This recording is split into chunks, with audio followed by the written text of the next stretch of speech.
Welcome to my voice logs, my vlogs on pulse.com.gh.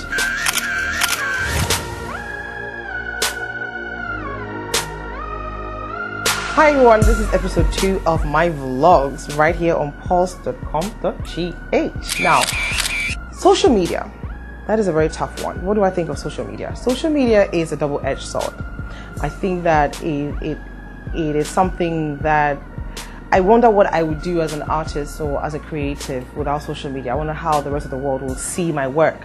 Granted that you are doing movies and you're probably on television on different networks in different parts of the world, but social media is a way that I'm able to communicate with my fans and following, which I try to do a lot of most of the time. I try to respond to my fans and following.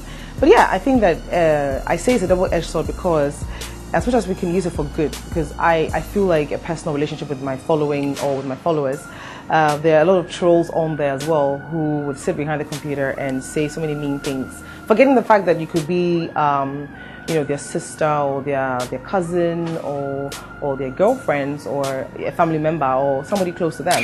So for me, and a lot of people are using that as a tool to also bully other people on social media. I mean, I've heard of stories where people have jumped off balconies or have committed suicide because of something someone said to them on social media, or calling people derogatory names like ugly, fat, and all sorts of names. So I think that once it's controlled, it can be used for the greater good of mankind. But if it's not controlled, a lot of things can go terribly wrong there. So it's a double-edged sword. Like I said, it's here to stay. It's not going anywhere. I think it's even going to get, do I want to use the word better? It's even going to get even more serious as the years progress. So we need to brace ourselves. But I just hope that we would rather use social media as a tool for change, as a tool for empowerment, rather than as a tool to diss or insult or judge people. That's my 2 cents. So I have some questions on social media. I know that Pulse Ghana tweeted a few days ago and said they were going to be talking to me. And some questions came in. So I'm going to start with the first one. As a celebrity, what are the challenges that gives me a hard time? So I feel like I don't have a private time anymore. I mean, there's never a moment. I think some time back I tweeted about the fact that do celebrities get a day off? Because sometimes you feel that when you go out there and you want to let your hair down, you don't have any makeup on, and you're probably having spending some time with family, people tend to walk up to you and ask you for pictures and and stuff like that. So where do you draw the line? Where do you not tell the celebrity? Where can you tell as a fan or a follower that the celebrity doesn't want to be bothered? And how do you even say it as a celebrity without coming off as standoffish or being rude? Because you hear people saying, oh, we made you. Well, with all due respect, you did. I'm blessed to have followers like everybody out there, but then if it wasn't for God, you wouldn't be there and I wouldn't be here. So I think that God made us and brought us together. So I think that for me, my greatest challenge is the fact that I've lost my privacy. There's never a moment where I can even walk down into the street without being interrupted, even if I'm with family.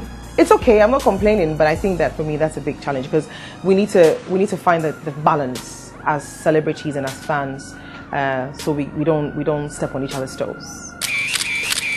When I was younger, I used to dream a lot. I was a big dreamer. I used to sit down and talk to imaginary friends. I used to have imaginary tea parties. And I used to dream a lot. And one of the dreams that I remember is to become a pilot.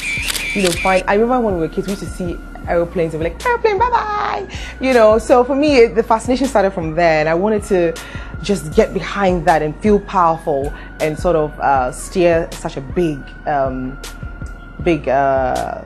guess, machine. But all is not lost. You never know. I just might go back and do it. But I saw the lights and cameras and action somewhere, because I've always also been into drama and stuff. I remember when I was a kid, I was supposed to do a poetry recital. My grandmother said, when you're coming down the stairs, look up. So I literally was looking up And I think I missed my step. It was just so hilarious. But you know, I'm from a family where everybody's a creative, so I think it's embedded in me. And I saw the lights on the camera somewhere, but I'm not too sure. But yeah, pilot. Wow, why are you even asking me this question? I think it's a matter of choice. But who pops the lady's cherry is the man. So if you want a virgin, then you shouldn't pop other people's cherries. You know, wait and then marry a virgin.